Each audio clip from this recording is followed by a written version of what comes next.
Wan Nurliza binti Osman, coordinator of the KPBB project, yang dikasihi the lecturers and fellow KPBB committee members.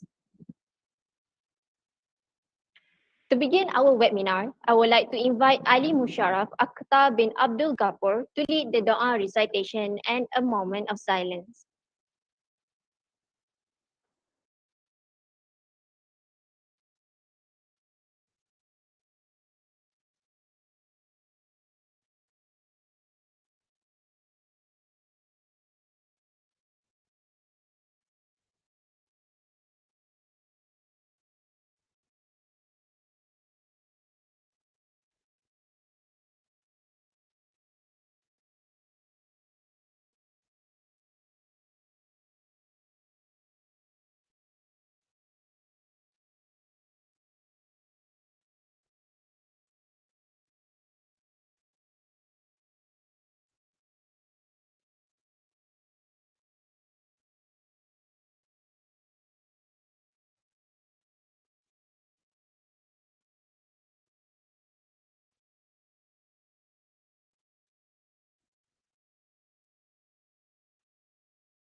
Auzubillahiminasyaitonirrajim. Bismillahirrahmanirrahim. Alhamdulillahillazi binikmati tatimmu sholihat. Wassalatu wassalamu ala rasulina al-amin wa ala alihi wa sahbihi ajma'in. Ya Allah, yaf'alu lima yurid. We express our gratitude to you for allowing us to attend this webinar, blending tradition with innovation, engineering arts for language learning environment. Ya Allah, we ask you for the safety of our religion and welfare of our body. For Allah, Lord of the implementing authority, may the days that we've gone through, starting with your mercy, continue with your blessing, and end it with thy forgiveness. And also make the days that we've gone through with guidance and end with the victory of excellence. Ya Allah, Ya Muhaimin, Ya Azizul, Ya Jabbar, let our efforts as a means to enlighten and convince ourselves that the personal safety of either outer or inner is a prerequisite for achieving happiness and excellence in various fields. So Allah grant us faith and strength in order to face the challenges of life during the transition period and in the face of life in this new millennium. Ya Allah, Ya Farijul Allahumma wa Ya Kashifal Ya Allah, show us guidance and adjust our paths and ways to achieve happiness and glory. Let us listen to people who like the good things. Let us avoid doing the bad and evil things. Allah blesses our life in this meeting and gathering and prevent us from harm and unfortunate events. ربنا آتنا في الدنيا حسنة وفي الآخرة حسنة وقنا عذاب النار وصلى الله على سيدنا محمد وعلى آله وصحبه وسلم والحمد لله رب العالمين.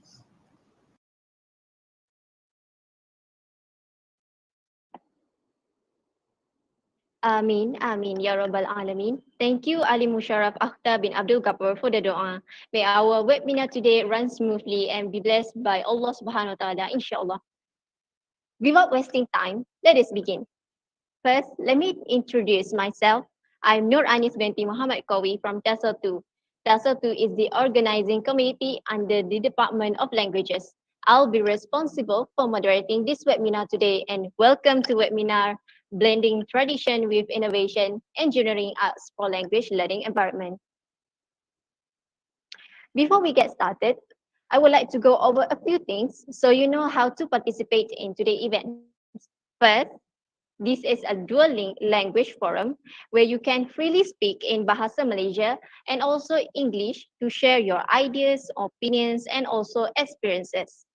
Next, you will have the opportunity to ask questions to today's guest during the talk season or by typing your question into the chat box. You may send in your questions at any time during the talk season. We will collect these and address them during the Q&A season before the event ends. Also, the attendance link will be shared at the end of the webinar. So make sure to stay with us till the end of the webinar. Now, I would like to invite Mr. Taufik Lok Kim Wai, our Assistant Head of Department of Languages, to deliver a welcoming speech.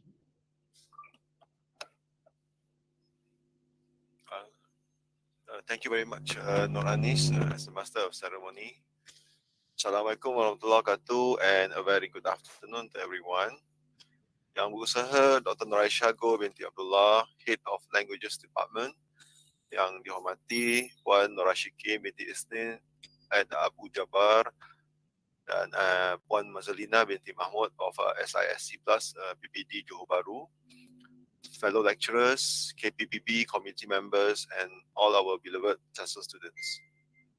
Thank you very much, everyone, for willing to be with us today. We are pleased and grateful to welcome all the participants and panel speakers for this webinar. I would like to thank the whole TESOL 2 group, and those who are involved actively in this KPPB webinar. I hope all of us will get a lot of fruitful information in order for us to improve the mastery of knowledge on the teaching and learning of English language and classroom assessment, as well as how to deal with challenges to help to improve teaching and learning achievement skills, regardless virtually or face-to-face.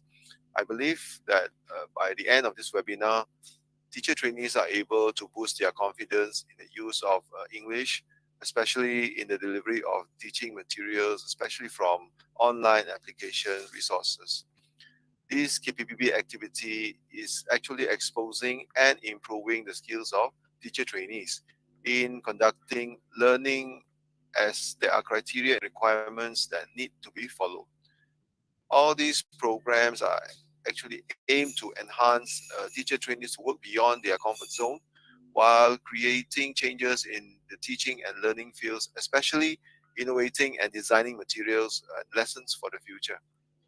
This is a very good and golden opportunity for us to gain knowledge from our honorable and experienced SISC Plus language and TVET officers, Puan Nur Ashikin binti Isnin, Alais Abu Jabar, and Puan Mazalina binti Mahmud.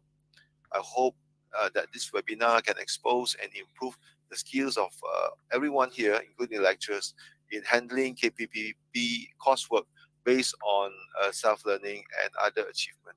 With that, thank you, and Assalamualaikum warahmatullahi wabarakatuh. Thank you very much. Thank you, Mr. Taufik, for the warm opening speech. Before we start the ball rolling, allow me to share the objective of this webinar. The objective of this program is to help students in improving their mastery of knowledge about the teaching and learning of English and classroom assessment, as well as how to deal with challenges in order to improve PDP's delivery skills, either virtually or face-to-face. In addition, this program will also help trainee teachers to be more skilled and creative in using the e-learning platform in completing the KPPB task. Concurrently, this program also aims for reinforcing confidence in using English language, mainly in teaching materials, especially online resources. And now, I would like to introduce our guest, Puan Mazalina binti Mahmud from PPD Johor Bahru. For your information, Puan Mazalina was an excellent teacher for the English language. Now, she is a school improvement specialist courses SISC for language since 2017. How are you, Puan Mazalina? Hi everyone, I'm good. Glad to be here. Hi. Okay, good. Glad to hear from you too, Puan. By the way, you look so beautiful. Thank you. Okay, so besides her, we also have our second guest, Puan Nur Ashikin binti Idin and Abdul Jabbar from PPD Johor Bahru as well.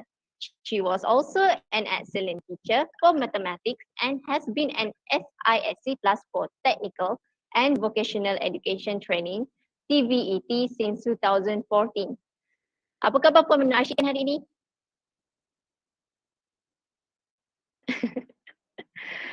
Okay, good to hear that Puan Nur Ashikin. Welcome to our forum. Thank you to our guests for making time for our webinar. We are thrilled and grateful to learn new things from both of you today. Ladies and gentlemen, for your information, SISC Plus is a program in Malaysia that has been operating since 2012 and it is a part of the professional education team in all districts that help teachers through their courses.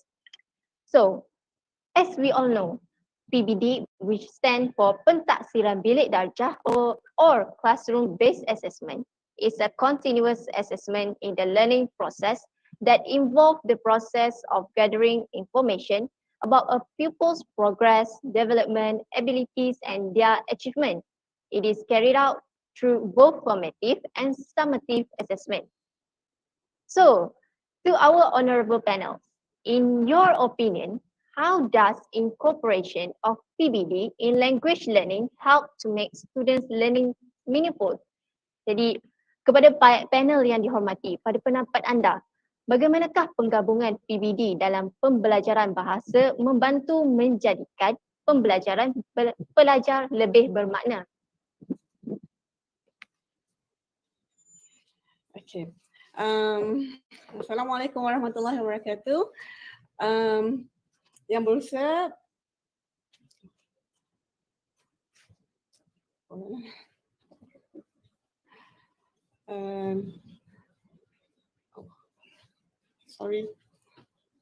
yang berusaha Dr. Nur Aisyah Goh binti Abdullah, Ketua Jabatan Timbalan Ketua Jabatan Encik Taufik Lok Kim Wai, pensyarah-pensyarah IPG Kampus Temenggung Ibrahim dan pelatih-pelatih, guru-guru pelatih yang dikasihi sekalian. Okey, hari ini dengan soalan tadi tu saya berkongsi sajalah apa yang kita telah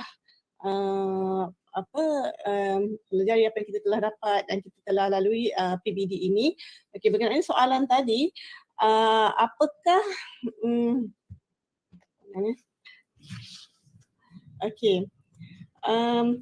bagaimana penerapan PBD dalam pembelajaran bahasa membantu menjadikan pembelajaran murid lebih bermakna? Okey, saya tidak mengupas dari segi aspek bahasa, tetapi secara umumnya penerapan PBD ni adalah sama walaupun dalam segi bahasa ataupun dalam subjek lain.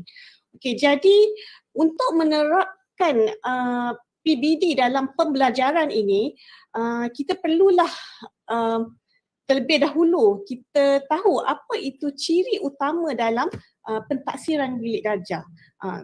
Jadi sebelum itulah kita kena tahu dulu apa itu pentaksiran bilik darjah. Dan saya harap audiens semua memahamilah apa itu pentaksiran bilik darjah. Kita boleh katakan pentaksiran bilik darjah itu adalah satu proses berterusan dalam PDP yang kita perlukan untuk mendapatkan maklumat murid, untuk kita mengetahui apa yang kita perlu ketahui.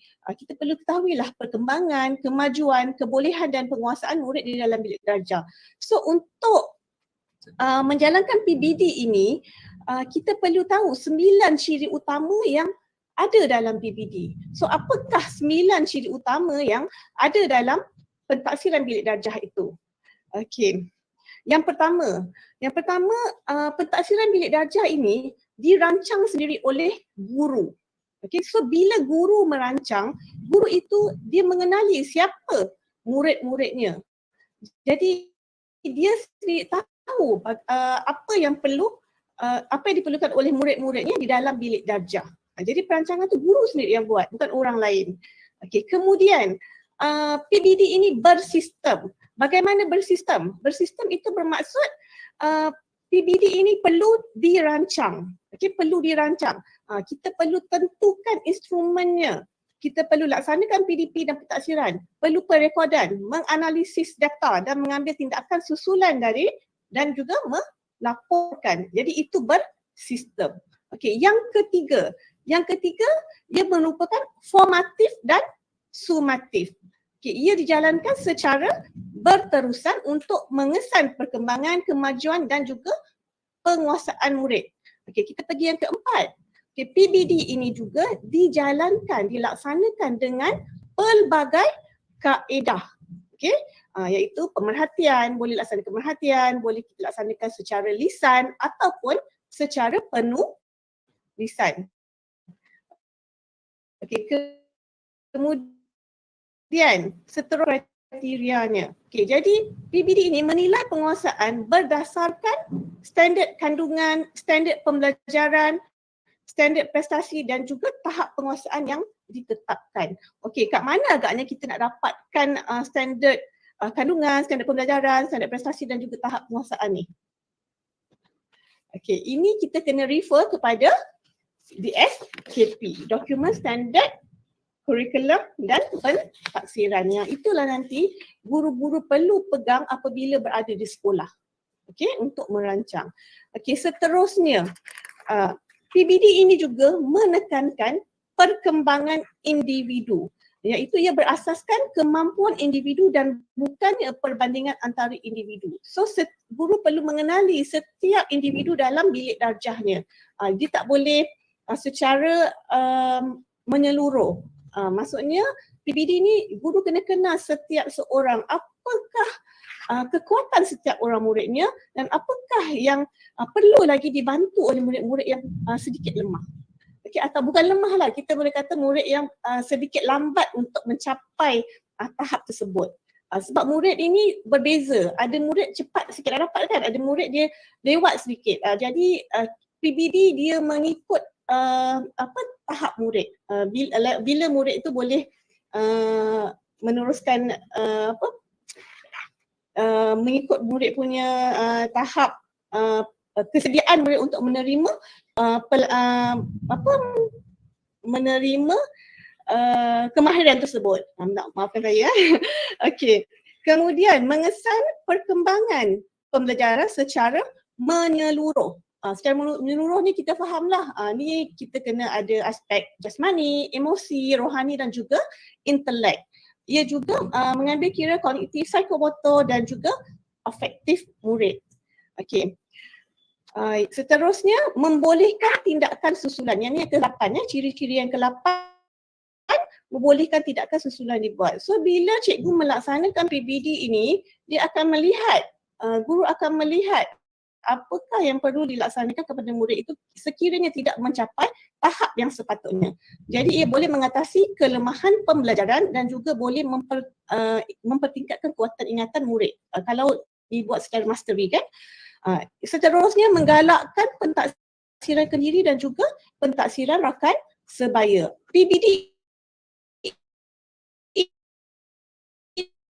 ini dia membolehkan murid itu dia mentaksir diri sendiri dan juga mentaksir rakan sebaya dengan pelbagai aktiviti yang kita laksanakan untuk kita guru mendapat seterusnya okey. Mungkin itu dulu. Adakah menjawab soalannya tadi?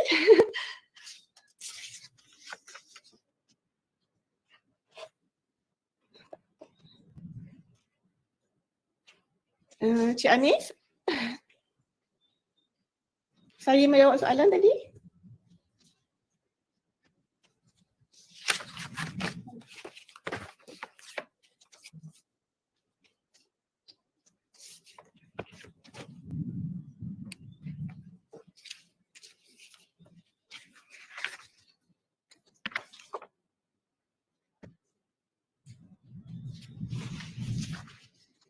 Hello? Boleh dengar tak?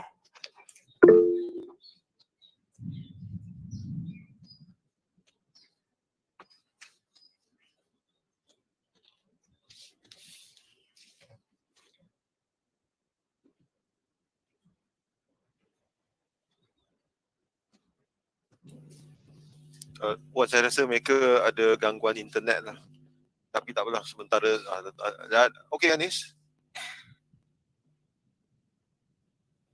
Boleh putus lagi. Maafkan saya, ada sedikit gangguan internet disebabkan cuaca yang nak hujan.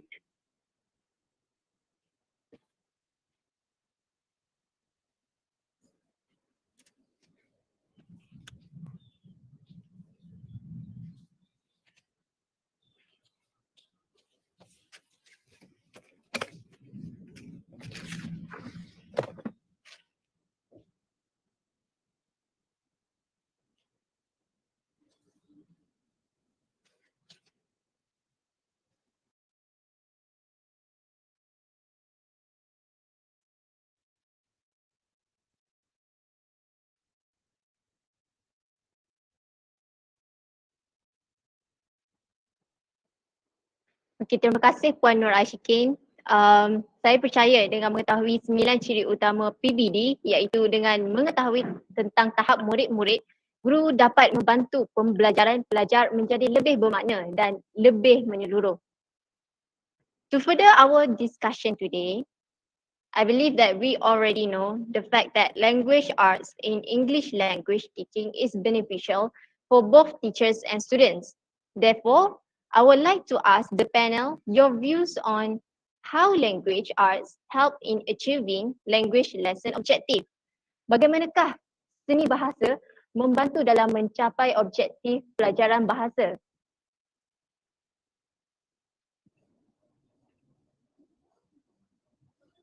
Okay, hi. Assalamualaikum warahmatullahi wabarakatuh.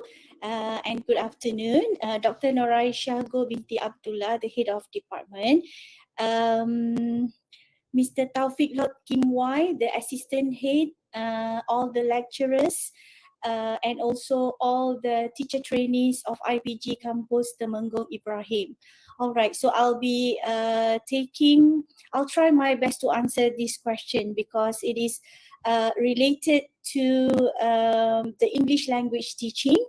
As you know, Puan Nur Ashikin, she is our pegawai SISC Plus TVET. But before that, I'm sorry, Anis, can I just how do I say? You use an incorrect term for Guru Cemerlang. I think you were referring us to Guru Cemerlang, excellent teacher. Okay, actually it is Yes. called master teacher. Okay. Thanks, Excellent Dr. teacher is a direct Thanks, Puan. translation, but I know it's mostly used all the time. It's okay, Yeah. right? Okay.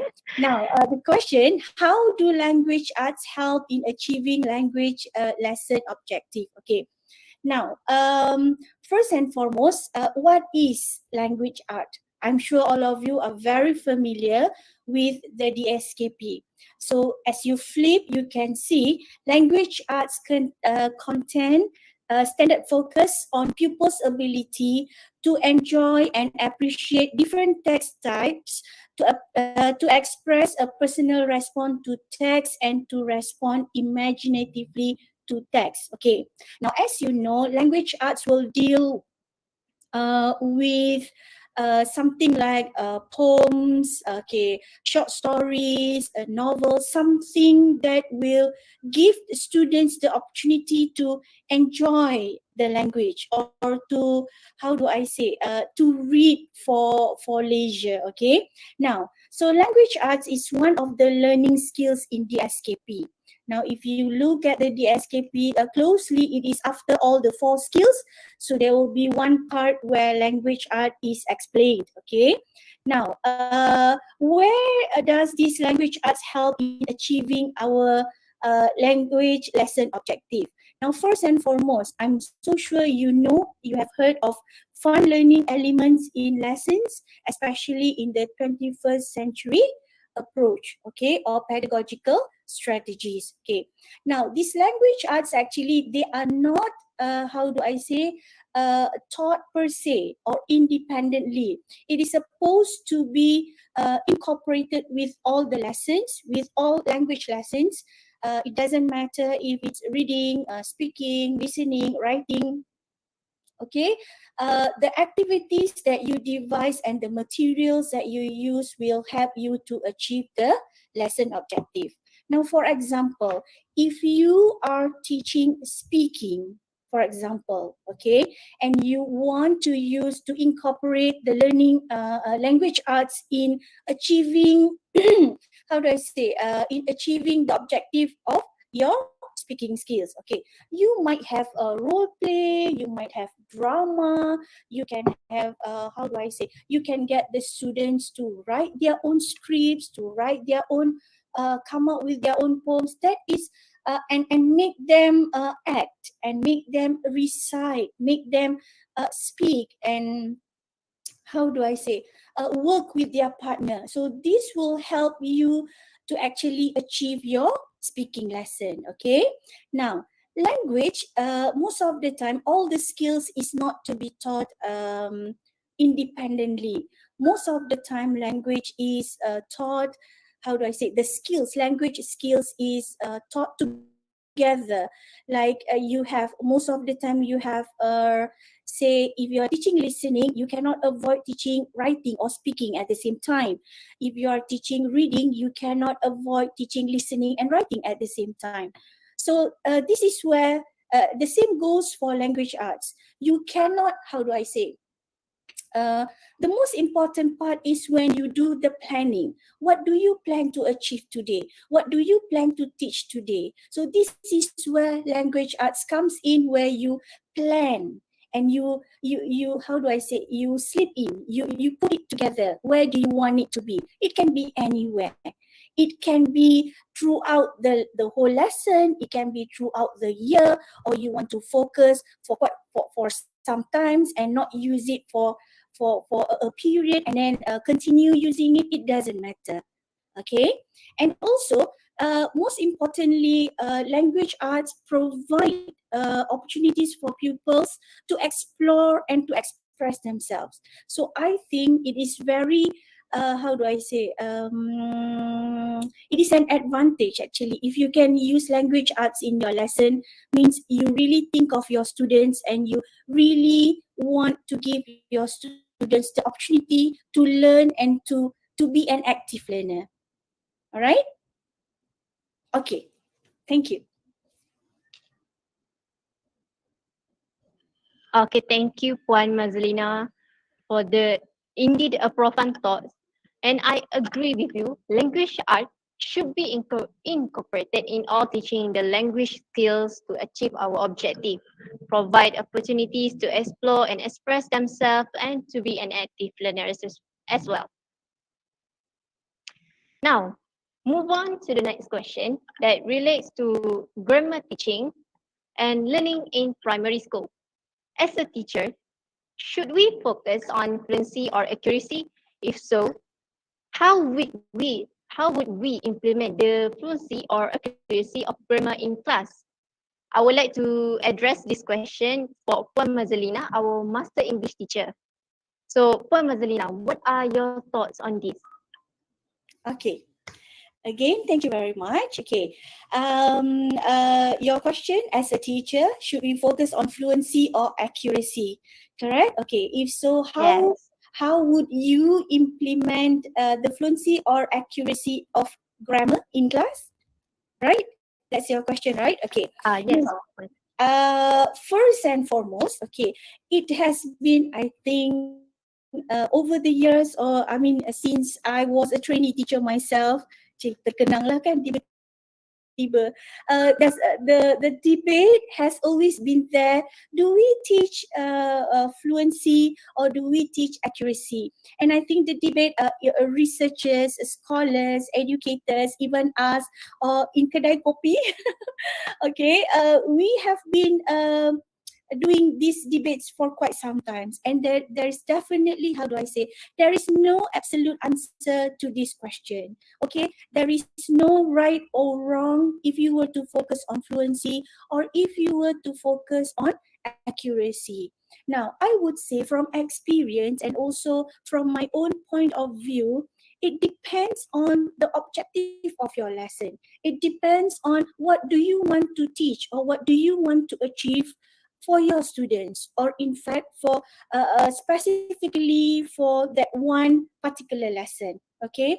Now, if you wish for the students to be, how do I say, to participate, to be an active learner, to just express themselves. So your objective would definitely be teaching fluency. But if you are focusing on writing, on how do I say, building sentences, on how do I say, going for exams and things like that, of course your focus would shift to the accuracy of your grammar. Okay. Now, research, how do I say, scholars, there are a lot of scholars like Hammonds and Cotter, they have come up with recommendation that accuracy should be introduced first, okay, in the beginner level, okay, then only fluency will come along. Now, there's a theory where if you don't have the vocabulary, if you don't have the language, how do you speak in the first place? Okay, makes sense, isn't it? Logic. But okay, for primary level, it is always, how do I say, fluency is always one of their priority. Why? Because as we deal with this young human being, they are very unique and they are very special, and we must know that students, they come in many levels. Okay, there are a lot, how do I say, if we talk about multiple intelligences, there are students who are very advanced, and they are mediocre, and they are weak students, and they are very weak students, and now we also have remedial or special needs students. Now they all come in one class, all 40 students, all mixed ability. Okay, now how do I say, when they are grouped together like that, and when they are put together in one class, you as a teacher, you need to be creative. You need to be, how do I say, wise when you are planning your own lesson. Now, perhaps in one lesson, you should know that students, they develop at their own level, at their own pace and phase. They take time to take, because some people, they are very good in language. Some, they are good with numbers. Some, they are not good with everything or they are good at everything. Okay. So we have students like that. So if you ask me again, I would say it depends on what do you want to do on that day, or what depends on the lesson objective of the day. Okay, if you want to focus on fluency, then might as well you go on fluency. Just a little bit of information. Nowadays, Malaysia, as we do this Semakan KSSM, okay, or KBSM, KSSM, we are moving forward towards the, how do I say, no more exam oriented environment. Okay, but at the end of the day, or at the end of the schooling session, you still have to sit for your PT3 examination and SPM examination. Now, the environment in Malaysia is that as you go to the secondary school, you are more focused on the accuracy of the language. Why? Because you have public exam where you need to score in your writing. Okay, so it was then like that. But nowadays, starting last year, year 2021, the exam, the system, the exam, the assessment, everything is changing, and now we are having the same weightage of the 4 skills, the same percentage. So now no more focusing on only the accuracy of the language, but we do have to focus on the fluency as well, because we are also tested, I mean the students, they are also tested on their listening and speaking as well. So all these 4 skills are equally tested, and the weightage are all equal. So to be able to get an A+ in your SPM later, okay, you have to master all 4. So coming back to the primary school, where you go for a fluency, where you make the students talk all the time, and then the accuracy will come later. Okay, now for primary level, I think basic principles of communication will apply, where as long as you get the message through, it's okay. Just let the students talk, but if you want to do corrections or if you want to give the students reflective feedback, you have to really plan on when and where to actually correct the students, because it involves motivation, it involves, how do I say, the interest for the student. There's a lot to be considered. Okay, so to sum up everything, again, I would say to focus on fluency or accuracy, you yourself as a teacher, you have to decide whether, you know your students best, so you have to decide on your own what to teach. What is more important for your own class, because only you are the master of your class, so you will decide for your students. Thank you. Thank you, Puan Madalina. I agree as well with you. I see now that fluency and accuracy are both important, and it depends on the objective of our lesson, as you mentioned. And for young students, fluency is a priority because students come in different levels and they develop at their own levels. So we need to always be creative and wise on how to plan our lesson to attract them. Okay. Moving on to the next question. So, could you explain the differences in the implementation of school-based assessment in primary and secondary school? Bolehkah panel kita menjelaskan perbezaan pelaksanaan pentaksiran berasaskan sekolah di sekolah rendah dan menengah?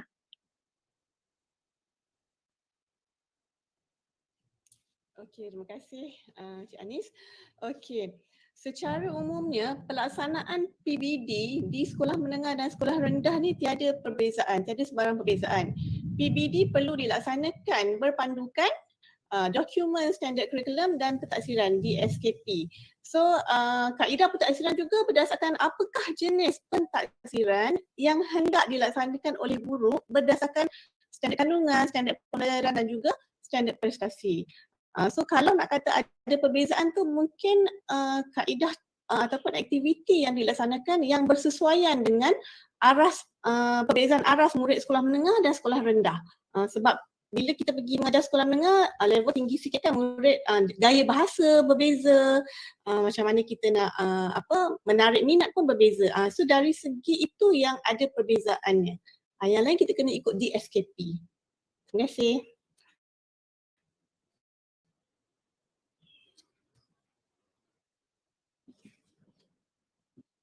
Thank you. Terima kasih kepada Puan Nur Ashikin di atas perkongsian tadi. Ladies and gentlemen, standardization refers to the extent to which the assessment and procedures of administrating the assessment are similar, and the assessment is scored similarly for each student. However, there must be some issues occurring in applying standardization in school-based assessment. Therefore, the following question will be, how do we address issues of standardization in school-based assessment? Bagaimana kita menangani isu penyeragaman dalam pentaksiran berasaskan sekolah? Okey, baiklah, terima kasih. Soalan yang sebenarnya sangat baik kerana ini memang isu dalam pelaksanaan PBD ni memang ada, terutamanya bagaimanakah guru hendak memberi pentaksiran dalam pelaksanaan PBD ini. Setahun kita kena buat pelaporan sebanyak 2 kali, iaitu pelaporan keseluruhan setengah tahun dan juga akhir tahun. Walaupun setengah tahun itu bukan yang akhir, tapi setakat setengah tahun dia yang sampai sehingga mana murid telah capai. Jadi isunya guru kurang mahir bagaimana untuk meletakkan TP untuk setengah tahun dan juga akhir tahun.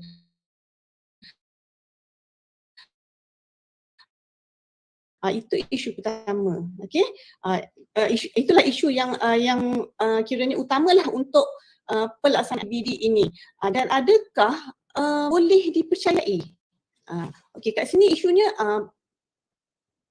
timbul bila semasa permulaan PBD ini tahap 1 tahun 2019 memang dah tak ada peperiksaan, so dia memang buat PBD sepenuhnya. So di situ semasa itu persoalan utamanya adalah adakah guru-guru ini mahir mentaksir, adakah guru-guru ini boleh mentaksir dengan mengikut ketetapan yang betul. Jadi ibu bapa pun dia mempunyai persoalan lah berkenaan ini kan. Dia kata ni anak cikgu je yang boleh dapat TP tinggi, yang kami ni tak dapat TP tinggi. Jadi di sinilah perlunya pertimbangan profesional itu. Jadi guru-guru dia perlu ada pertimbangan profesional dalam penetapan TP. So apa itu pertimbangan profesional? Okay. Pertimbangan profesional ini merupakan sesuatu yang diperlukan oleh guru untuk membuat keputusan secara beretika dan bertanggungjawab mengenai tahap penguasaan murid berdasarkan analisis dan rumusan maklumat terhadap pembelajaran. Sebab PBD ini dijalankan sepanjang tempoh pembelajaran, sepanjang tahun lah kan. So dia kena ada maklumat tersebut untuk dianalisis dan diberi pertimbangan profesional untuk TP apa yang selayaknya untuk murid itu. Okey. So untuk membuat pertimbangan profesional ini ada 4 perkara yang menjadi dasarlah kepada guru-guru ini. Okey, yang pertama, guru perlu ada pengetahuan. Okey, pengetahuan apa? Okey, guru ni dia berpengetahuan luas dalam mata pelajaran yang diajar. So dari segi konten ni guru mesti sangat mahir. So dia tahu apa yang perlu dicapai oleh murid itu. Ini semua kena refer kepada DSKP. Apakah tahap kandungannya, tahap penguasaan kandungannya, pengetahuannya dan juga prestasi yang perlu dicapai oleh setiap murid. So guru perlu tahu apa konten dalam DSKP, kemahiran dan pengetahuan yang murid perlu capai di akhir sesi. Jadi guru dia juga mempunyai pengetahuan dalam bidang pedagogi dan juga pentaksiran. Ini guru perlu mahir. Mungkin kalau guru baru memerlukan sedikit masa lah, mungkin perlu bantuan daripada rakan-rakan guru yang senior untuk belajar. Tapi semakin lama kita mengajar, kita akan ada pengetahuan ini. Kita akan lebih mahir. Yang kedua ialah tanggungjawab profesional. Guru ni bertanggungjawab untuk melaksanakan pentaksiran dengan cekap, adil, telus, sistematik dan juga secara holistik tanpa melibatkan emosi. So kalau guru tu pernah ada terasa hati dengan murid, dia tak boleh ambil emosi tu untuk penentuan tahap pencapaian murid. Emosi tu kena tolak tepi. So dia kena profesional di situ. Okay. Kemudian yang ketiga adalah input murid. Input murid ini guru dia akan menganalisis dan membuat pertimbangan berdasarkan prestasi murid dalam aktiviti PDP. Jadi bila kita melaksanakan aktiviti dalam PDP, di situ kita boleh melihat pencapaian murid itu. Sama ada murid ini dia sebab PBD ini dia menyeluruhkan tengok murid ini boleh membantu rakan ke, dia boleh maksudnya kalau dia boleh melaksanakan sendiri kan, boleh dari segi aplikasi, lepas tu dia boleh membantu rakan. Kat situ kita akan nampak, kita boleh menilai murid ni. Kalau kita laksanakan kerja berkumpulan tu, aktiviti berkumpulan, apa kita boleh membuat pemerhatian setiap tindakan murid-murid kita itu. Itu pun kita boleh jadikan sebagai salah satu daripada asas untuk pertimbangan profesional. Kemudian yang keempat. Yang keempat ini dia berkaitan dengan pengetahuan lah. Guru menggunakan pengalaman. Yang keempat ni pengalaman. Apabila guru itu telah berpengalaman, dia akan menggunakan input profesional dan pengalaman mengajar dalam interaksi dengan murid. Okay? Bila guru ni berinteraksi dengan murid setiap hari, dia akan mengenali siapa muridnya dan bila dalam sesi PDP itu dia akan dapat melihat sama ada murid itu boleh mencapai ataupun tidak boleh mencapai. Okey, itu dari segi pertimbangan profesional. Okey, selain daripada itu perlu juga pelaksanaan penjaminan kualiti dalam pentaksiran bilik darjah ini supaya pentaksiran itu tidak boleh dipersoalkan. Okey. Penjaminan kualiti dalam PBD ini merupakan piawaian untuk menentukan kualiti pelaksanaan PBD. So dalam penjaminan kualiti PBD ini juga ada 4 bahagian. Okay, iaitu yang pertama pementoran, yang kedua penyelarasan, yang ketiga pemantauan dan yang keempat pengesanan. Okey, apa itu pementoran? Okey, pementoran ini siapa yang bertanggungjawab dulu? Pementoran ini boleh dilaksanakan oleh guru besar atau pengetua, penolong kanan, guru kanan mata pelajaran, ketua panitia ataupun guru-guru pakar yang berada di sekolah. Tujuannya apa? Ia adalah untuk membantu, memudah cara dan membimbing, meningkatkan pengetahuan dan kefahaman guru untuk melaksanakan PBD. Biasanya bila cikgu baharu ni dia perlu bantuan, perlu bimbingan untuk penentuan tahap, sebab bila baca di SKP tu dia nak kena faham antara SK, SP dan SPI. SK tu standard kandungan, standard pengetahuan dan juga standard prestasi untuk penentuan tahap penguasaan. Kat situ nanti dia kena pandai baca dan kena faham. Jadi yang pertama memang cikgu-cikgu kena betul-betul mahir di SKP itu. So kat sini pementoran tu penting. Okey, yang kedua penyelarasan. Penyelarasan ni dia personal yang sama juga tadi yang perlu laksanakan. Okey, ia bertujuan untuk memastikan penetapan tahap penguasaan adalah adil kepada murid. Mungkin kalau kita dalam aliran yang sama, tahun 2, saya ajar matematik tahun 2, Cikgu Mezlina pun ajar matematik tahun 2. So mungkin ada TP yang kita tak pasti, adakah yang ini kita boleh bagi TP 2 ataupun TP 3. Untuk SP itu standard pengetahuan itu kita boleh beri TP 2 ataupun TP 3. Jadi di sini boleh dilaksanakan penyelarasan. Okey. Okay, kemudian yang ketiga tadi pemantauan. Pemantauan ni sangat penting dalam pelaksanaan PBD supaya dapat mengenal pasti adakah pentaksiran yang dilaksanakan oleh guru ini tepat ataupun tidak. Adakah benar ataupun tidak. Okay? Ia adalah bertujuan untuk memastikan pelaksanaan PBD mengikut panduan yang ditetapkan. Jadi kat sini pentadbir lah yang perlu mengambil cakna lah tentang pemantauan ini. Pemantauan boleh dilaksanakan oleh guru besar, pengetua, penolong kanan, guru kanan mata pelajaran, ketua panitia ataupun mungkin boleh diturunkan lagi kepada guru-guru yang pakar. Okey. Dan yang terakhir ialah pengesanan. Pengesanan ini ia adalah untuk bertujuan untuk menilai kesesuaian, kekuatan dan juga kelemahan kaedah dan instrumen pentaksiran yang digunakan dalam pelaksanaan PBD. Okey, contohnya kita nak buat satu untuk penentuan SK, susah nak bagi contoh Okey, untuk suatu SP itu kita nak tentukan, kita nak melaksanakan SP untuk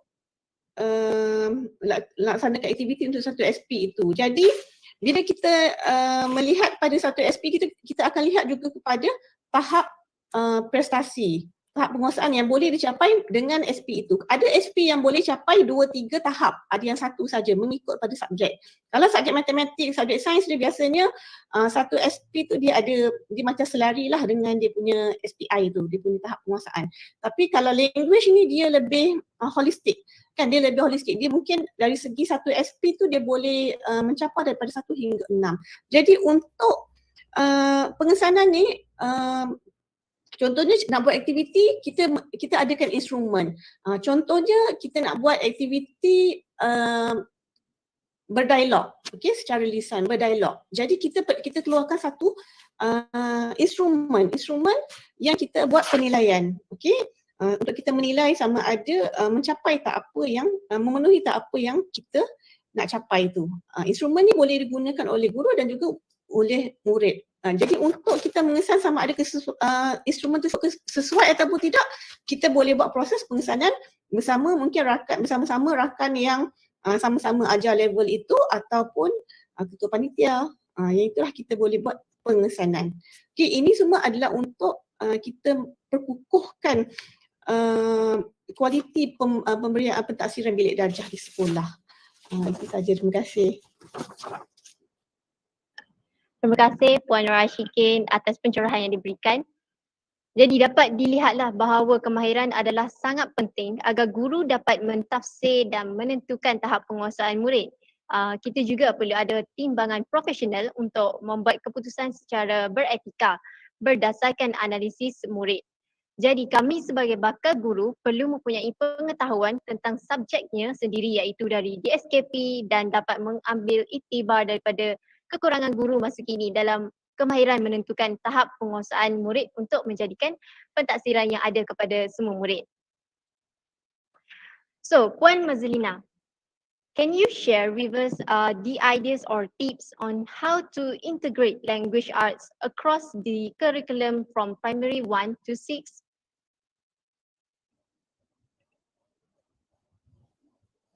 Hi again, everyone. Okay, thank you, Anis. Right. So, how do we integrate language arts across the curriculum for primary 1 to primary 6? Okay.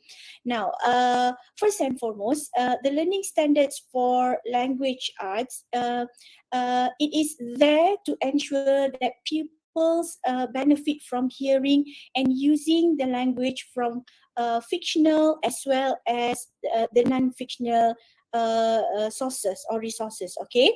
Now, how do I say? Most of the time, we use this language art in our activities or the development of the lesson. Okay. Now, through fun, feel, and meaningful activities, people will gain a lot of rich and invaluable experience in using the English language, or it also at the same time develop and also and promote the students to be creative. It helps them to express themselves very well, to speak up for themselves. Now, not only that they will be very good in language, but the ability to be to speak up, to express themselves, to create something creatively, to think of something critically, okay, to analyze and things like that. It also give, how do I say, the same skills can also be applied to all the other subjects. So this is what we meant by language across the curriculum. So language arts across the curriculum, you can, how do I say, as you teach them to be good in language, the whole process of be good in the language will help them to also be good, be creative in other subjects as well. Okay, for example, as we talk about this, I remember a batch of students where language is not only taught in class but also outside the class. So we had this, how do I say, performance day where the students, they need to perform say drama, persembahan lah waktu perhimpunan. Okay.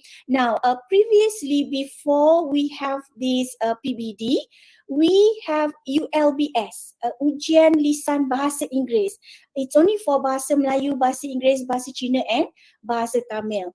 So, in order to get the highest mark, okay, nowadays it would be TP6. Last time it would be markah penuh 20 marks. So in order for them to get one of the best mark, they need to work together and perform something during perhimpunan, or they need to represent the school, something like that. Okay, so I asked this one batch of students to actually dramatize or actually create a drama. You can, I give them the freedom to choose from, say you want to create your own drama, you want to adapt and adopt from a story that you know, or as simple as you can just interpret a drama, redo it again, or you just want to dramatize, redo it again, parody or something like that. So this one group of students, they were very, how do I say, very good. But the process, what I see is that the process of having to train, having to practice, having to actually make their friends, kau berlakon yang ni lah, kau buat yang ni. Oh no, aku tak pandai ni, aku pandai tu. And things like that. You see, the whole process of teaching language arts is actually teaching a lot more the underlying, the intrinsic value. You are actually teaching them making decision, solving problems, appreciating and realizing each other's talent, appreciate, criticizing a lot. So these are the skills where language arts gives you, and you can use it in all the other subjects, like menyelesaikan masalah, problem solving in mathematics and science. Nowadays, if you are not good in your language, you will not be able to solve your problems, or you will not be able to understand the questions in science and mathematics. Now, for example, if you can look at the PISA themes and PISA questions, it is, how do I say, it has a lot of words. It's not mathematic. If I were to look at it, this is not a mathematic questions. It's more like a language questions, where you need to understand each and every sentence to actually get what is it that you are supposed to find, what is it that you are supposed to solve. Okay, now again, how do I say, language arts, okay, when you plan properly, when you teach, how do I say, with proper activity and things like that, when taught well, pupils will take pride in their success. Now, like I told you, the group of students, I mean, now they are like what, 20, 30 plus, they have children, and they proudly talk about, dulu ayah berlakon dekat sekolah, ayah hebat, teacher dulu puji ayah hebat, things like that, you know, and that they could, there's a lot of things happening in their life, but they particularly remember that one successful event where you taught them well. Actually, I did not teach them how to do that. I was the one who only initiate, help, and facilitate. They did their learning, the learning themselves. Okay, so that is what happening now. Being a trainee teacher, I'm sure you are looking later as you get older like me. You will be looking back at the students, and you'll be very thankful at how great and grateful, how do I say, small lesson, a small, or no matter how small the initiative, it changes the student life. It impacts their life very much. Okay, now people might say that language arts is not important, we need to teach all the 4 skills, only the 4 skills, we need to emphasize on that.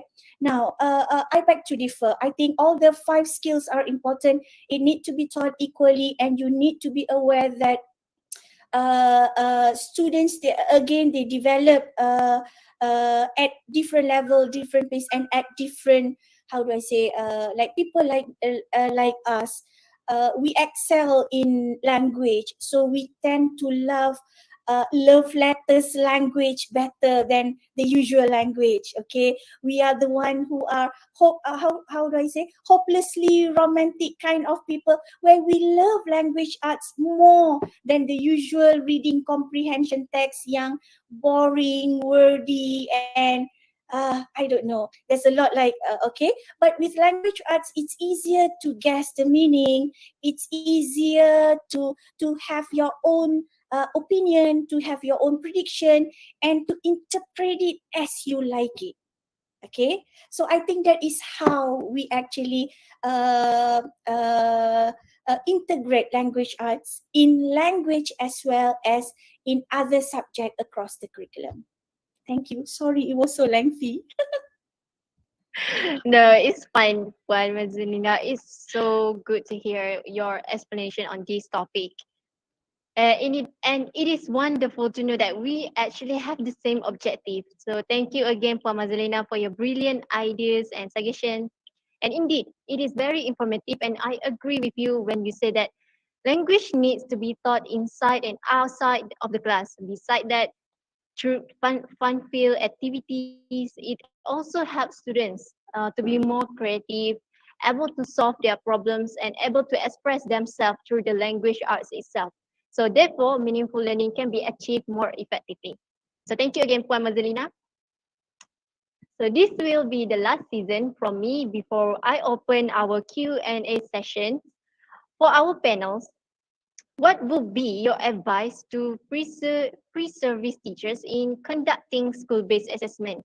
Apakah nasihat para panel kita yang boleh dikongsikan kepada para guru pelatih yang akan menjalankan pentaksiran berasaskan sekolah ini?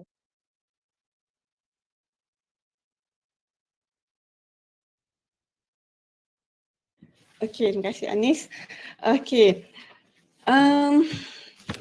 Pelaksanaan PBD di sekolah. Okey, untuk guru-guru pelatih, bakal-bakal guru, adik-adik, sebagai guru kita sebenarnya dalam proses mendidik anak-anak kan. Okey, jadi untuk proses mendidik ini kita bukan saja mengajar tapi kita juga mendidik. Jadi dalam proses mendidik ni apa-apa pun yang kita laksanakan kita perlu ada perancangan. So, untuk pelaksanaan PBD ini yang pertama sekali guru perlu merancang. Jadi kita kena merancanglah PDP kita dan apakah kaedah pentaksiran yang bersesuaian untuk PDP kita tersebut. Okey. Jadi untuk kita merancang PDP dan kaedah pentaksiran ini, apa agaknya yang perlu kita tahu dulu. Okey.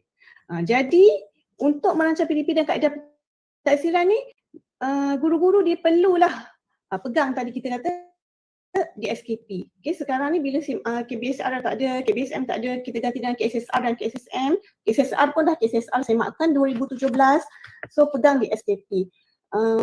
Nak tulis rancangan pengajaran, kita refer kepada di SKP kan di situ lengkap. Okay, sekarang ni dalam di SKP tu ada standard pernyataan spesifik yang kita yang murid patut ketahui dan boleh lakukan dalam satu tempoh persekolahan merangkumi aspek pengetahuan, kemahiran dan nilai. Yang ni cikgu kena tahu dulu sebab bila cikgu tahu apa yang nak disampaikan, barulah kita akan tahu inilah objektifnya, murid kena capai apa.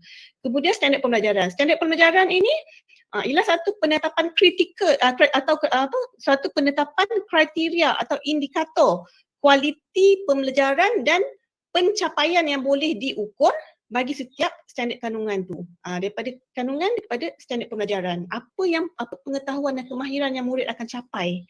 Okey. Kemudian kat situ kita ada pula standard prestasi. Ini dalam SKP semua ni. Standard prestasi itu ialah satu set kriteria umum yang menunjukkan tahap-tahap penguasaan yang perlu murid pamerkan sebagai tanda bahawa sesuatu perkara itu telah dikuasai oleh murid. Okey, yang inilah di bawahnya tu ada tahap penguasaan. Tahap penguasaan tu dalam bentuk penyataan pencapaian yang menunjukkan perkembangan pembelajaran murid. Yang ini ada TP1 sehingga TP6. Okey, jadi yang pertama guru-guru perlu pegang ialah di SKP. Kena faham betul-betul di SKP itu. Okey, itulah untuk merancang PDP. Okey, jadi ni perancangan ni. Okey, yang lepas kita dah tahu di SKP, kita nak kena menulis rancangan pelajaran harian RPH. Yang ini memang wajib. Ni dokumen yang wajib bagi sebagai seorang guru. Okey, apa yang perlu ada dalam RPH? Perlulah ada objektif. Apa yang kita nak capai pada hari itu. Ni kita refer lah tadi di SKP kan. Kena merancang aktivitinya. Apa aktiviti yang kita nak laksanakan. Aktiviti nak laksanakan tu kita kena tengok balik pentaksiran apa yang kita nak buat hari tu kan. Kita nak kita merancang kaedah pentaksiran, bukannya bila kita buat aktiviti terus dia bagi kuis. So kalau kita nak buat kuis pun kita kena rancang kuis apa kita nak buat, latihan apa kita nak beri pada murid, instrumen apa yang kita nak bagi pada murid. Contoh tadi bila kita nak buat lakonan. So bila kita buat lakonan mesti ada instrumen penilaian. Macam mana kita nak menilai murid? So kena ada instrumen. Ada senarai semaknya. Kalau murid bercerita dengan intonasi, kat situ ada markahnya. Kalau murid tu bercerita dengan jelas, dengan nada yang jelas, suara yang jelas, ada dia punya rubriknya di situ. Yang ini instrumen tu boleh juga diberikan pada rakan-rakan untuk menilai rakan yang lain. Yang itu semua membantu kita dalam proses pentaksiran. Okey. Ya, bila perancangan kita tu lengkap dengan kita merujuk di SKP, kita merancang kita mempunyai objektif yang smart. Kita merancang apa pentaksiran yang kita nak buat, kita menyediakan instrumen, kemudian kita laksanakanlah kita punya PDP dan pentaksiran tu. Okay, kita laksanakan PDP dan pentaksiran tu sebagaimana yang kita rancang. Bukannya kita melaksanakan PDP tanpa rancang. Kalau dulu mungkin ada jugalah yang mana yang lama-lama dah mengajar kan. Dulu kita guna HSP. Okay, HSP tu semua dah ada dah fingertips lah. Semua mengajar tu dah tahu dah apa kandungannya semua. Ada juga guru-guru lama yang tidak merancang. Jadi bila kita gagal merancang, kita akan gagal untuk melaksanakan PDP dengan berkesan. Macam ni kita dah fokus. Bila kita merancang, kita fokus apa yang kita nak capai hari itu dan kita mengikut turutannya. Okay? Dan perancangan ini juga penting. Sebab kadang-kadang kita ni ada emergency kan. Tiba-tiba ada emergency tak boleh hadir ke sekolah. Bila kita merancang dengan baik, mungkin rakan yang menggantikan kita tu dia boleh melihat perancangan kita dan boleh deliver kita punya PDP tu dengan baik. Sebab kalau kita merancang step by step, kita nak buat apa, induksinya apa objektif kita, apa induksinya, apa aktiviti utama yang kita laksanakan, apa pentaksiran yang kita laksanakan, apakah instrumen-instrumen yang kita guna. Kalau lengkap di situ, rakan kita pun boleh tengok dan boleh juga membantu kita untuk menyampaikan perancangan pengajaran kita tu. Okay. Yang ketiga, lepas kita dah melaksanakan PDP tu, of course lah kita kena menganalisis. So guru perlu merekod dan menganalisis penguasaan murid kita. Kita kena tengok berapa ramai murid yang kita tak capai. Kat sini kita kena reflect lah apa yang kaedah yang lebih sesuai mungkin untuk murid yang tidak mencapai tahap penguasaan tu. Kita kena reflect sebagai guru ni. Saya ingat dululah masa saya di maktab masa tu, memang bahagian refleksi tu memang sangat panjang sebab kita macam nak menjelaskanlah setiap seorang murid tu apa agaknya yang menyebabkan dia tak boleh mengikuti PDP kita dengan baik. Mungkin kat situ cara penyampaian kita kurang jelas, mungkin kita punya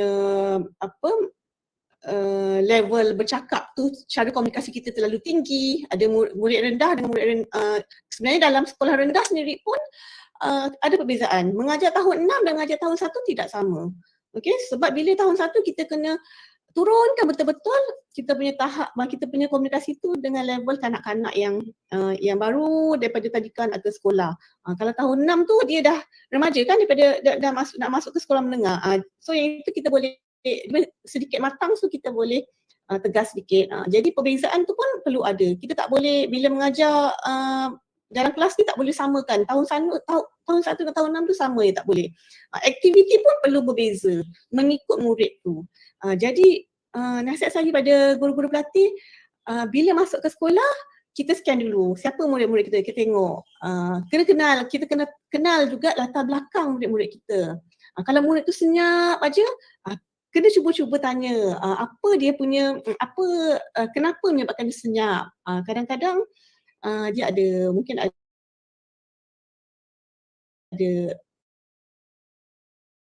masalah yang lain yang kita tak tahu kan. Kita kena selalu mendekati murid. Tak kisahlah kalau dulu ada streaming, sekarang tak ada streaming kan, semua murid sama. Tapi ada murid yang sangat senyap. Kenapa dia senyap sangat? So cikgu kena ambil tahu. Sebagai guru ni kita kena ambil tahu latar belakang murid supaya kita senang untuk nak merancang merancang PDP kita mengikut keperluan murid-murid itu. Sebab itulah sekarang ni ada pembelajaran terbeza kan. Jadi kena bezakan kelompok-kelompok murid dalam bilik darjah tu.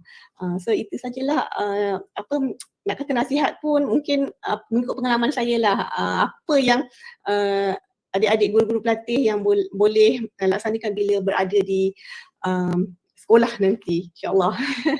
Terima kasih. Terima kasih kepada Puan Nur Ashikin atas nasihat yang sangat berguna kepada kami. Saya sangat bersetuju bahawa perancangan pengajaran adalah langkah pertama yang sangat penting dalam menjalankan pentaksiran berasaskan sekolah dan ia perlu sentiasa berpandukan DSKP.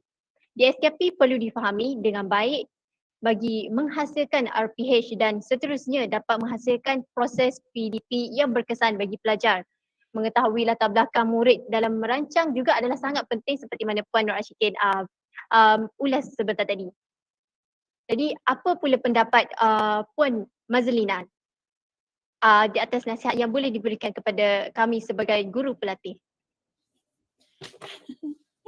Okay, I wish I have 1001 hours to give you advice because there's a lot how do I say, there's a lot of differences between studying and being on the field, in the field. Okay.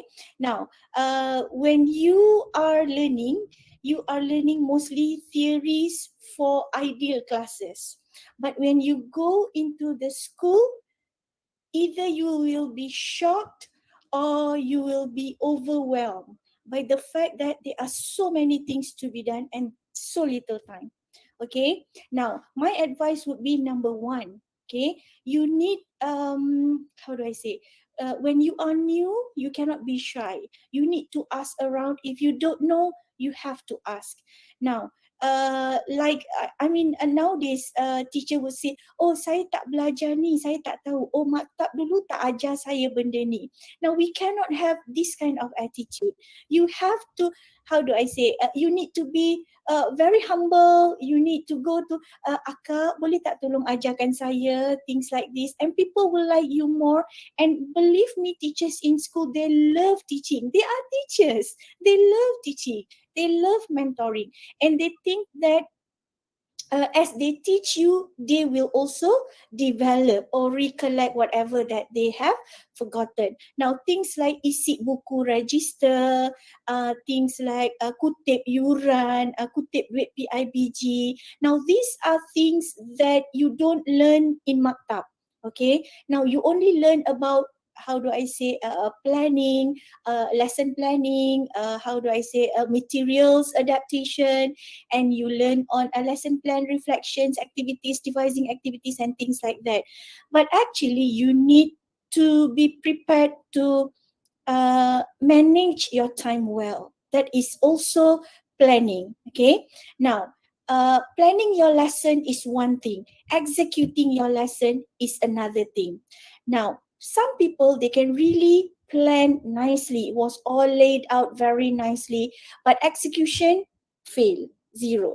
Okay, I can share you my experience as pegawai SISC Plus, because as SISC Plus, we go and visit schools and we stay in the class where the teacher teach, throughout the whole lesson.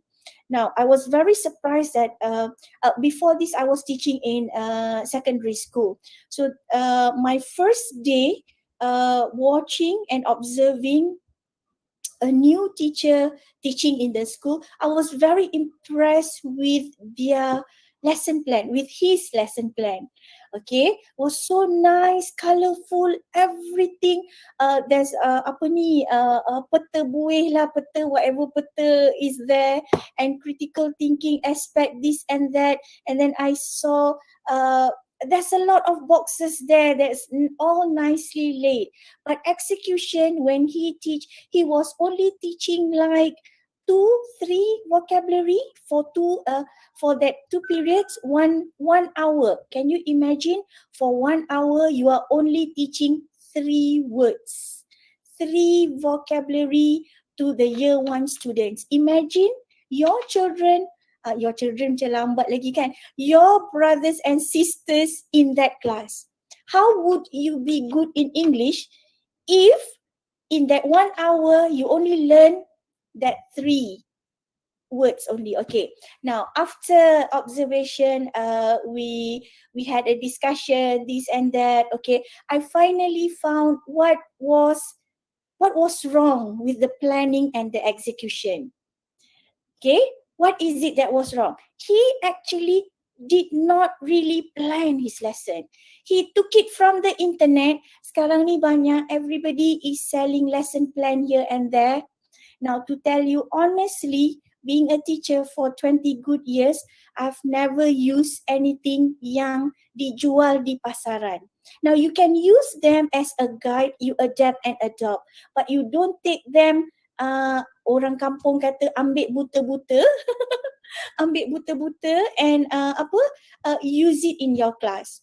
Now, your class is special as it is. It's very unique. So my class and your class is not the same. So whatever is in the market will not be the same as what you need to plan with your students. Now, it goes with the learning objective, activity, your materials, your expectation, as well as your assessment, your PBD. Tak sama. Walaupun you ambil daripada, you took it from the best teacher or master teacher from don't know which planet, but it will not be the same as you use it in your own class. So again, number one is planning. Number two, you need to be very, macam mana nak kata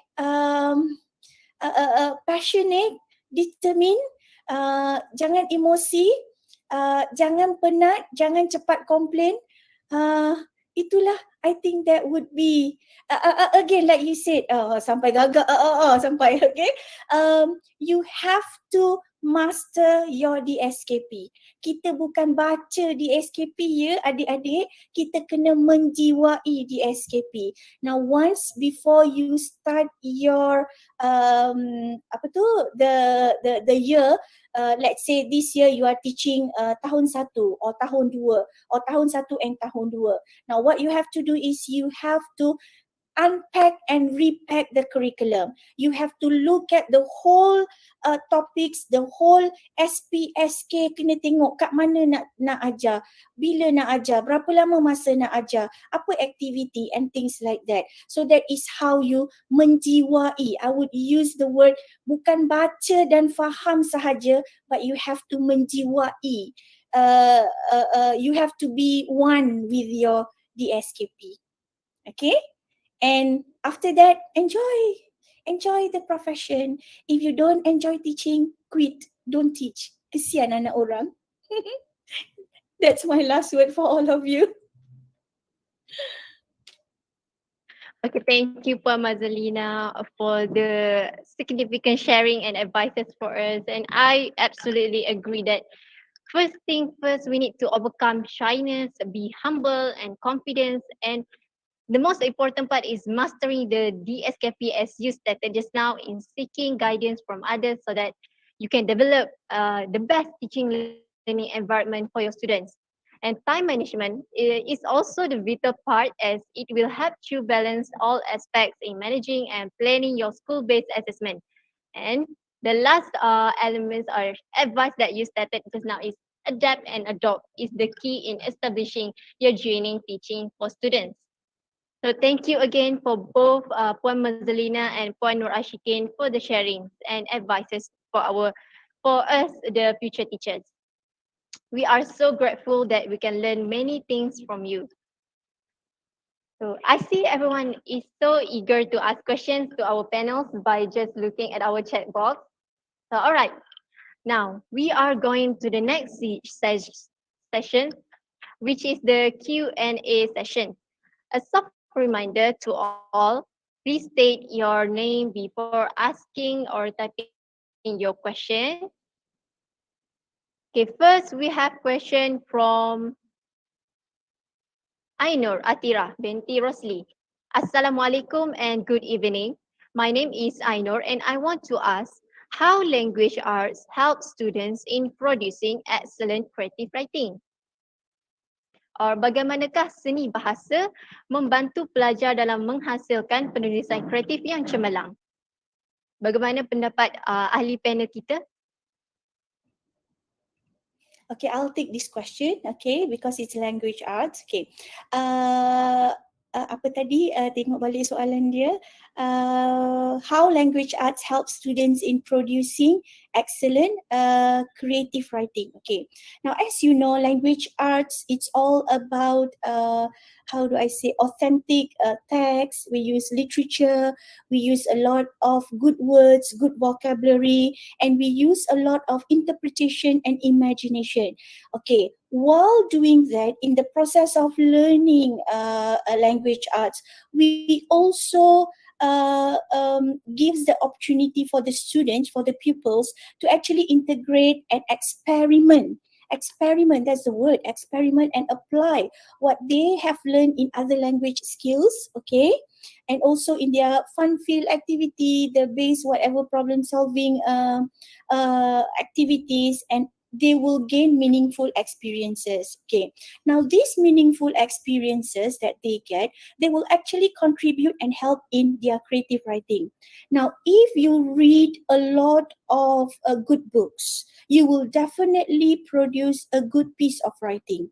Now, if you watch and if you participate in a lot of activities that involve language arts, now even if you go and watch a lot of say literature, that kind of movies, you will have a different kind of imagination. Awak berangan pun berangan macam in that literature setting, you see. So that is why when you are writing, you will have a different level of thinking compared to those who doesn't enjoy or who doesn't do language arts. Okay, so you get what I mean or not? By doing that, by reading all the time, the vocabulary, the structure, how do I say, the beauty of the language, okay, that will make you produce a very good piece of creative writing. Okay, did I answer your question? Yes, I think you answered it very excellently. Thank you, Pak Mazalina. And now we proceed to the next question. It is from Nurul Alia Najwa binti Abdul Razak. Assalam, nama saya Alia dan saya ada soalan berkenaan bagaimana untuk menggalakkan murid yang pasif dan pemalu menyertai aktiviti seni bahasa.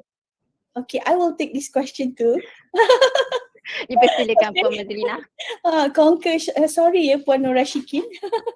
Okay, how do we initiate, how do we make the shy students participate in language arts activity? Actually, it's very easy. This is the question where, again, you ask us the question whether fluency or accuracy. Now, this is the time where you decide fluency is first because you want to make them speak, you want to make them participate, okay? So accuracy, okay, nanti dulu. You need to make sure that they, how do I say, your activities, your lesson planning, you need to have a lot of initiation, encouragement, a lot of, how do I say, a provocation to make these shy students to try. Okay, now make them stand. The first thing first is to make them stand.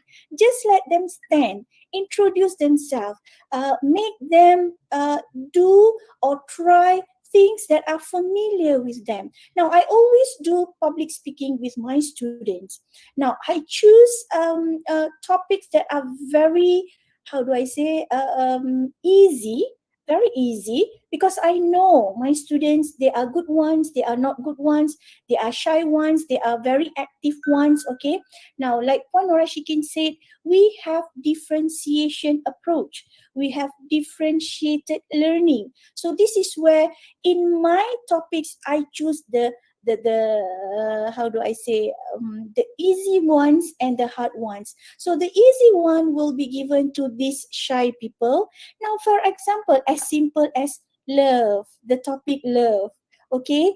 Let them talk, or the topic boyfriend, girlfriend, or imagine your dream wedding, your dream house, your hope, or your family, as simple as your revenge or your darker secret. They will somehow, as the other talk, these shy students or this introvert will actually go one by one. I mean, they will step by step will go into that. And I don't know if you are very familiar with this term. We also have language booster. Do you know language booster? Something like you do jazz chants or you do little small games in between lessons where you make them shout, you make them how do I say, sing something or dance in like 5 to 3 minutes. Make them, force them first. So initially, after a few practice, you will actually see themselves volunteer after that. You don't have to force them anymore.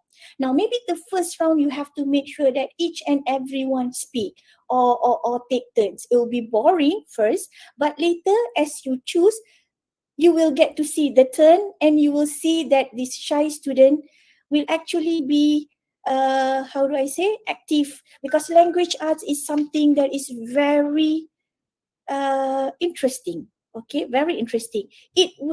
I don't know, it will make you smile even when you are not with your friends, the activities especially. Okay, right. Thank you again, Puan Mazalina, for the answers. Yes, indeed, I agree that the language art is important because for me as well, it is sounds or seems like very entertaining and fun to engage students in the learning. So let's proceed to the next question from Nur Ashikin binti Nur Azam. Salam and hi, my name is Ikin. I have a question.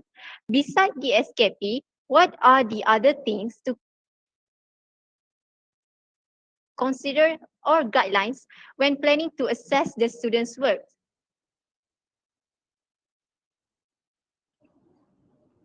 Puan Rashikin nak ambil soalan ni? Puan Mazlina boleh teruskan. Okay. Right. The question. Okay. Okay. Mana tadi? What are other things to consider or guidelines when planning to assess the students' work? Okay. Number one, when you want to assess the students' work, you need to think of your objective first. What is it that you are teaching today? Now, you are assessing their work based on the objective that you are teaching today. Now, remember, teachers, trainee teachers, remember for English, we are not teaching the content. We are teaching the skills. Okay, so when you are assessing their work, what is it that you are actually looking for? The mastery of the skills or the content? The story, is it the story that you are looking for? I mean, you're looking for the plot, you're looking for the development of the story. Which one is your priority? Or you're looking at the structure of the sentence, the vocabulary that they use, the, how do I say, the, again, or other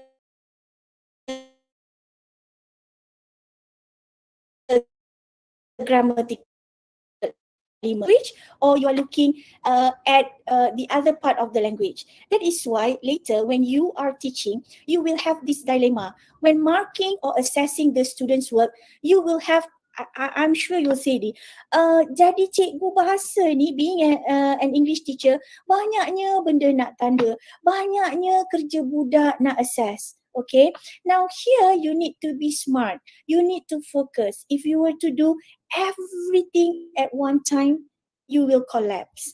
That is where you akan rasa penatnya jadi cikgu. You don't want to become a teacher anymore. You do not want, you think that the journey is one painful one, okay? But if you are focused, if you look at your objective, today I'm going to make them build sentences. Okay, I'm going to focus only on simple sentence, okay? But if they were compound and complex sentences, then I'll give them a bonus, okay? Now, when you assess your students' work, are you giving mark or are you giving grade or are you just assessing it for progress?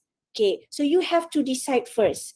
Okay, you have to also look at the tasks and the activities that you give them. Your worksheet, is it helping them? Is it not helping them? Okay, that's how when you assess them. And also you need to know the level, the students' level, whether they are good students, not good students. So when you are assessing their work, you need to do that.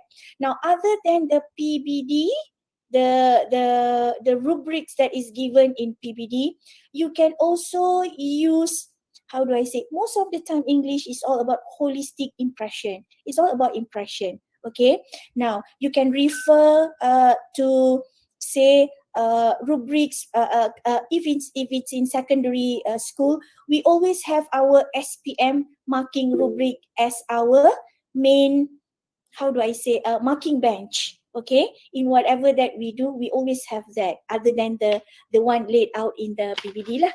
Okay. Did I answer your question? I hope so. Yes, I assume you did answer the questions correctly. Puan Mazlina, thank you. And the next question is from Azira binti Muhammad Yaakob. Terima kasih kepada Puan Nur Ashikin dan Puan Mazlina atas penerangan yang jelas sepanjang webinar ini. Nama saya Azira dan saya ada satu soalan untuk Puan Nur Ashikin. Apakah cabaran dalam mengajar kelas yang mempunyai sosial budaya yang berbeza? Bagaimana pendapat Puan Nur Ashikin? Saya rasa topik atau isu ini adalah sangat menarik untuk dibincangkan. Silakan. Terima kasih Anis dan juga Cik Azira ya. Okey, dah point terus nama saya kan. So saya kena jawab ni. Okey, nak kata tentang kelas yang mempunyai sosio budaya yang berbeza. Ini memang satu cabaran yang agak sebenarnya nak kata besar sangat pun bila kita dalam proses mengajar tu insya-Allah kita boleh atasi. So kita macam yang pertama tadi saya maklumkan kan, kita kena kenal dulu siapa murid kita. Okey, sebab murid-murid ni bila dia dah dalam satu kelas tu dia sama je kan dengan rakan-rakan dia. Cuma sosial budaya tu kalau mungkin kelas A dan kelas B tak sama. Okey, ni pengalaman lah kalau kelas yang dulu ada streaming atau kalau di sekolah menengah nanti dia ada, kalau tingkatan 4, tingkatan 5 tu dia ada perbezaan kan, murid kelas sains dengan murid kelas yang hujung tu mungkin berbeza sikit. So kalau dulu ada streaming, kelas yang pertama dengan kelas yang kelima tu dia mungkin ada perbezaan sedikit. So murid kelas pertama bukan kata semua dari sosial budaya yang lebih baik, tidak juga, sebab ada juga murid-murid yang dari latar belakang yang bukannya yang sederhana, tetapi mereka juga berada dalam kelas pertama. Jadi bila mereka berada dalam kelas pertama ni dia sama dengan rakan-rakan dia, dan kalau di sekolah rendah lah pengalaman saya, dia tidak ada perbezaan yang ketara dari segi pergaulan. Jadi sebenarnya aktiviti yang kita nak laksanakan untuk murid yang sama level pemikiran mereka ini sama je. Contohnya saya bagi contoh ya.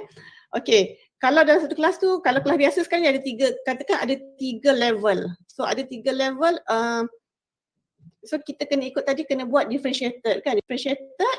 Jadi kena tengok, okey kelas pertama ni apa yang lebih mereka boleh, macam tadi Puan Maisel katakan topiknya mungkin lebih bercabar. Kumpulan yang lemah ni, yang perlu lebih bimbingan ni, mungkin kita akan permudahkan dengan worksheet ke ataupun dengan puzzle ke yang mudah-mudah untuk mereka buat.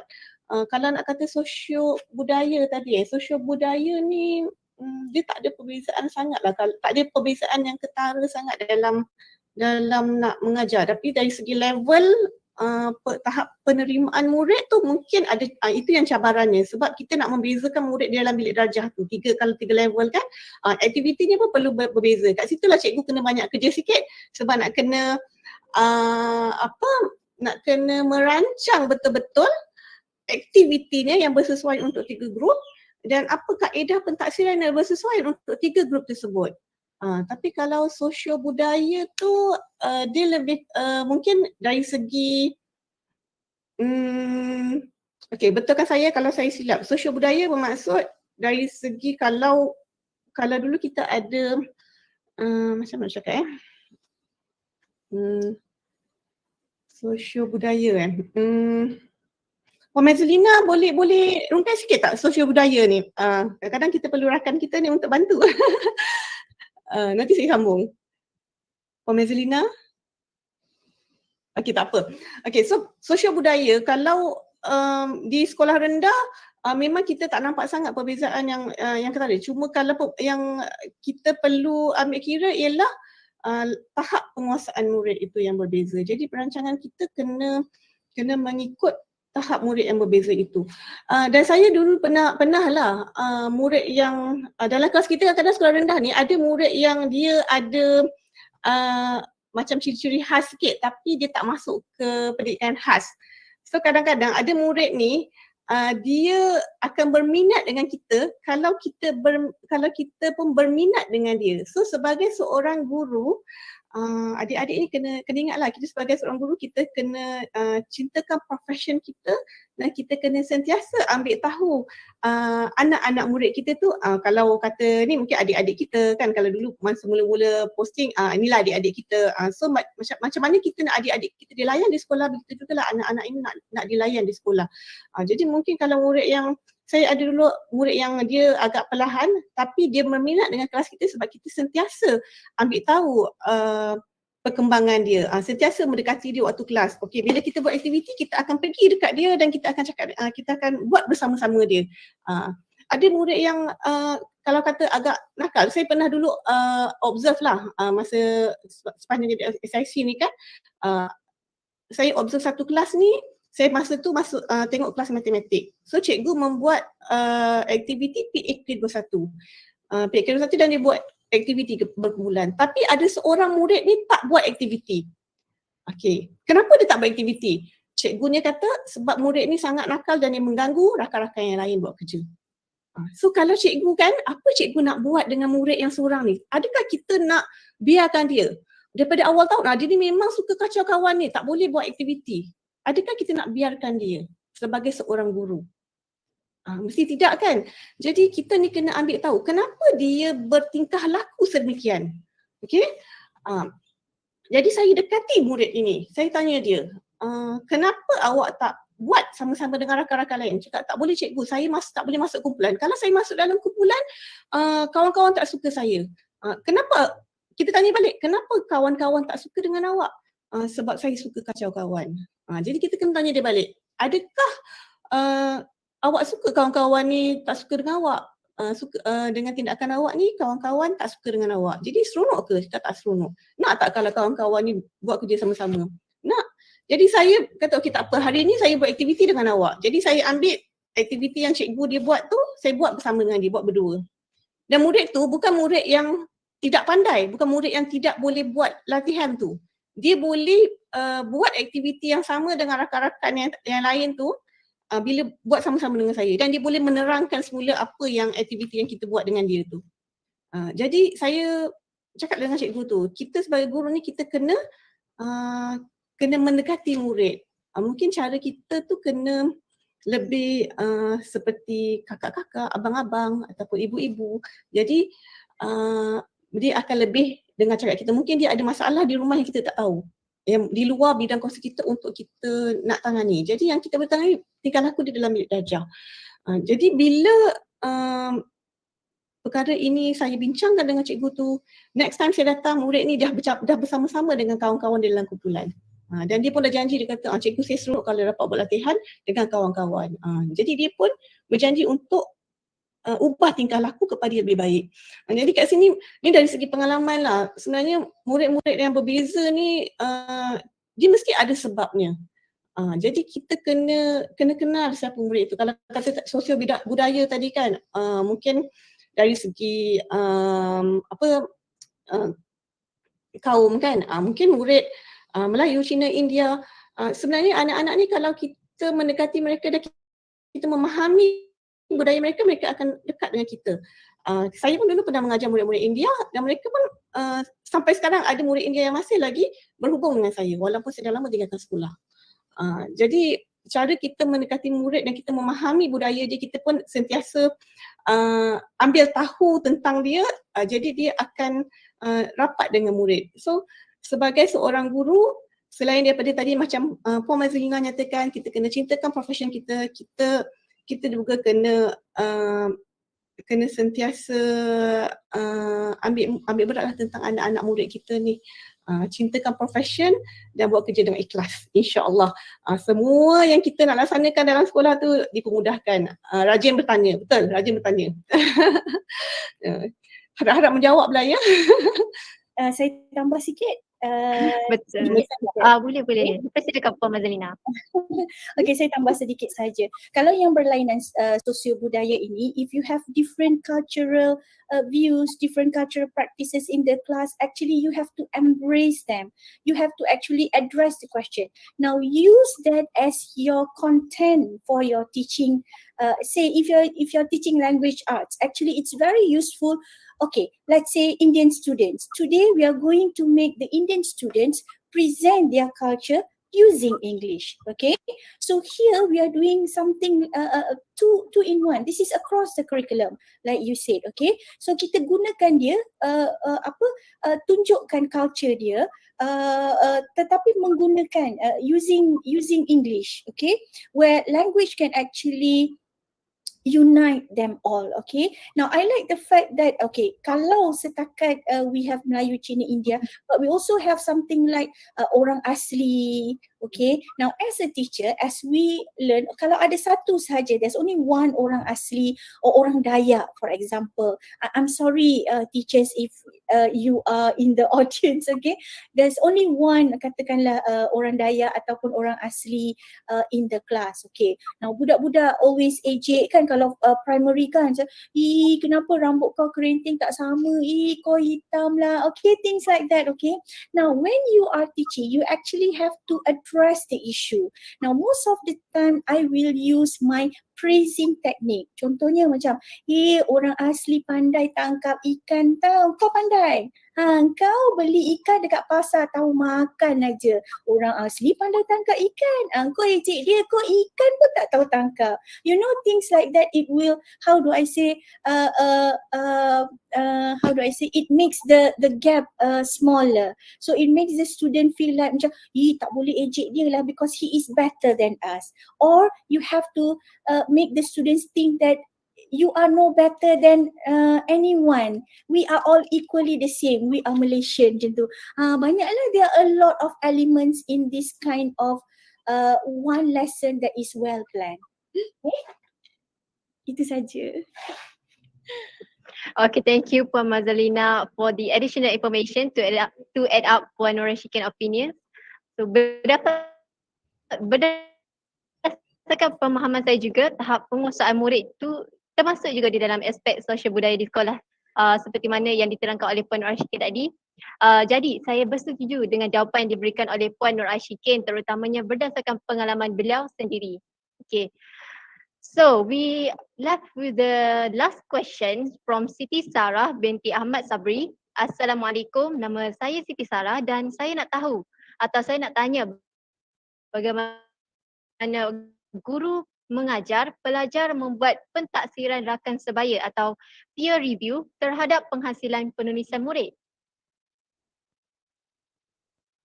Jadi adakah ada adik panel kita yang boleh menjawab persoalan ini?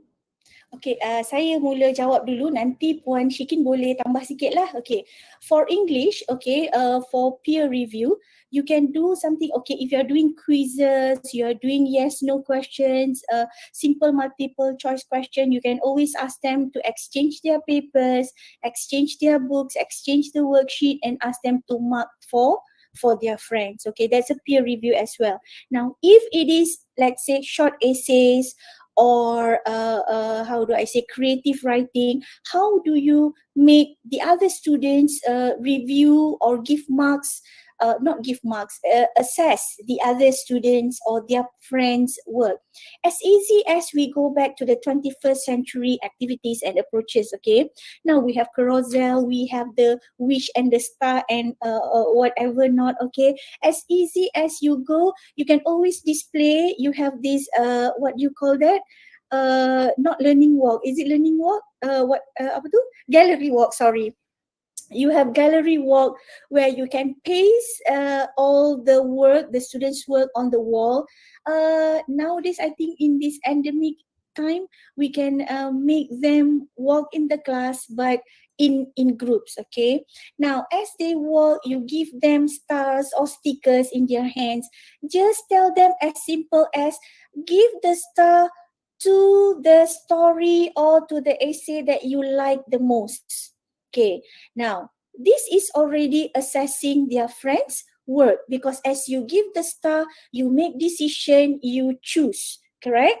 You make sure, oh, you compare and contrast. I mean students, whatever that is nice or maybe yang kita suka, dia tak suka. Yang dia suka is different from whatever their friends yang kawan dia suka. Okay, so by giving stars, by giving stickers, that is also assessing their students' work. Okay, and also things like you can simply ask orally. Okay, student, we have these two work, okay? Or you can just use a chain activity where you read everything and then you just ask the student, okay, awak suka yang mana satu tadi? Okay, angkat yang awak suka. Or you can just use poll system. Gunalah just take, okay, teacher akan bacakan, I'll read for you these three, okay. Kita akan bagi markah, okay. Siapa bagi yang ni 2 markah, 1 markah, kosong markah or things like that. Kosong is not to be used lah, negative elements should never be used in the class. So dia punya yang paling rendah should be 1 lah. Or you use 100 or 10 to make the students happy. Okay, Puan Syikin boleh sambung? Okey, Puan Mazlina dah terangkan panjang lebar tadi tu, cuma nak tambah satu je. Tadi bila kita bagi star tadi tu kan, star tu dia bagi pada yang dia suka. So murid pun boleh meletakkan apa yang diharapkan dengan penulisan rakan dia tu. To star in one wish kan. Macam tu juga lah tadi bila yang cikgu bacakan rakan dia punya penulisan. Jadi penilaian rakan ni selain daripada dia mengatakan dia suka dengan dia suka tu, mungkin kita boleh sediakan rubrik mungkin dari segi gaya bahasa, dari segi dari segi gaya bahasa, dari segi susunan ayat, dari susunan penceritaan. Itu cikgu lah yang menyusun apakah rubrik yang sesuai untuk penulisan itu yang nak diberikan kepada yang murid ni dia boleh akses rakan dia kan. Kat situ pun kita boleh tambah pula nanti satu lagi, apakah penambahbaikan yang boleh rakan kita ni laksanakan. Jadi kat situlah salah satu daripada peer penilaian pentaksilan rakan sebaya ni, penilaian rakan sebaya. Dan kita pun sebagai guru kita ambil sebagai daripada murid-murid kita punya point of view untuk kita jadikan sebagai professional judgement kita nanti. Rasanya itu sajalah yang saya boleh tambah dari segi penilaian rakan sebaya ni. Harap-harap boleh menjawab. Terima kasih. Okay, thank you again to Puan Mazlina and Puan Rashikin for the peer review suggestions. So thank you for all the questions from our audiences. And now we have come to the end of our webinar today. I hope that this webinar will enlighten our future teachers and spark everyone's spirit to be a master teacher like our panels. And thank you very much to Puan Mazlina and Puan Rashikin for sharing your thoughts, ideas and advices for us. And we hope that we will get the chance to meet again with both of you in the future. So before we end this webinar, I would like to remind both lecturers and fellow students to fill up the attendance links that has been shared in the chat box.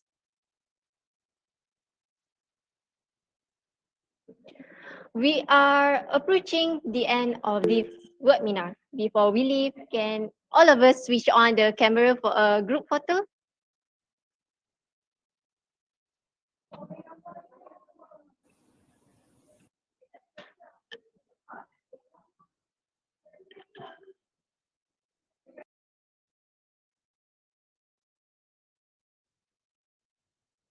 Okay, I saw already some of you already turned on the cameras. Thank you.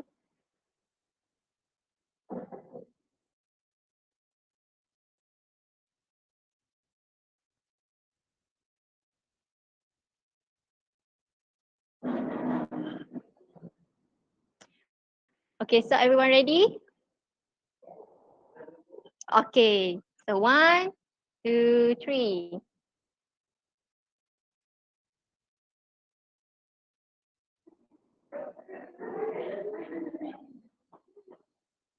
Okay, again. 1, 2, 3. Okay.